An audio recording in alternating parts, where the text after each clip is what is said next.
Assalomu alaykum akalar. Nexia gibrid avtomobil ekan. Avtomobilimizda bo'layotgan turgan muammo boshda yaxshi tortmayapti. Benzin taxometri 2000 o'tmayapti boriga bo'lsa ham. Bu avtomobil diagnostika tekshirganimizda programmasi chiqib ketib qolgan. Hozir programmalarni to'g'rilab, hujjatlarga ko'rib beramiz. Programmadan keyin video olib ko'rsatamiz.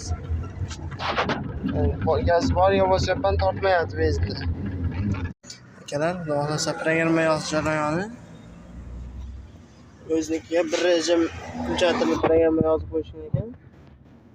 Belgili qilib rejim qo'yib beramiz. Akalar, xudo xolasa Nexia avtomobilimiz tayyor bo'ldi. Ajoyib yurib ko'rasan endi. Elanch 2 taxometrni o'tmayapti turadi mashinamiz.